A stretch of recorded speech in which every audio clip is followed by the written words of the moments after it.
I'm in bed, scrolling through Instagram, and the motivational accounts that I follow reads, 6 months into my weight loss journey and already 50 pounds down. The girl in the photo smiles as mine runs away. I've had trouble writing this speech for years now, months, because I don't know how to put a lifetime into words. This poem is my 5-year-old chubby self admiring my tall, lanky cousins. It's my eternal struggle in gym class. It's my 15-year-old self in an urban planet looking desperately for a pair of jeans that fits. It's me putting all of my courage in front of you, mortified at the idea that people will know these things about me. Sorry. And I'm so afraid that people will think of me as suffering from imperfection and proud. But people have told me that Sec 5 is about living your truth. And if I'm being truthful, I have swallowed these words too many times for them to just settle into my stomach where food is supposed to be. But what's a little hunger when your family is more excited about your weight loss than you are? What's a little hunger when you've gotten to know it so well? It's comforting feeling settling inside you and here to stay until tomorrow morning. When a breath of air is the thing most filling that you will have today. It's kind of like making a deal with the devil, shaking its inviting hand, promising results. Except you don't want to get out of this one. Why would you want to get better when people congratulate you, complimenting you on how good you look and how they're so glad you're finally taking care of yourself? So the devil looks at you smiling and mentions small side effects like sticking 2 fingers down your throat, looking for your dignity deep inside you, but your supper comes out instead.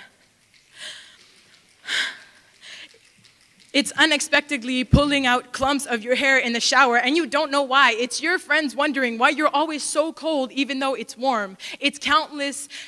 It's coming up with countless excuses to get yourself out of eating, like, I've had a big lunch, or I'm not feeling well. And of course, people buy these excuses because no one ever suspects the bigger girls or boys to be sick. No one ever believes you when you say you have an eating disorder unless you are 90 pounds and you look like it too. Because beautiful is the way you feel in your own skin.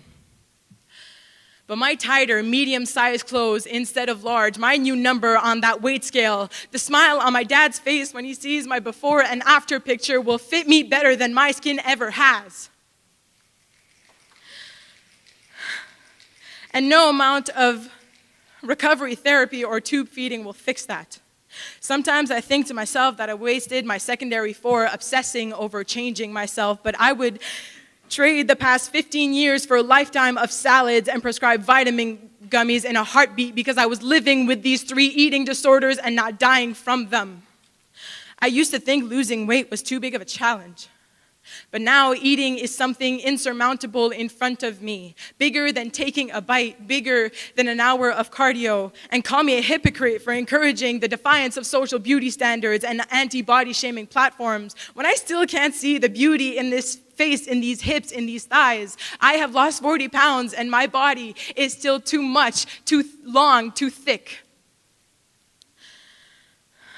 But at least my ankles don't hurt from carrying all that weight anymore. At least all that working out has resulted in me not having an asthma attack after I do the beep test in gym class. And the thing I hate about Instagram is that they won't tell you about those things, the before. And there is still that girl inside me who yells at me for indulging in a cookie. There's still that girl inside me who is proud of me when I go to bed with an empty stomach, and I don't know if that girl will ever leave. Instagram doesn't tell you about that either, the process.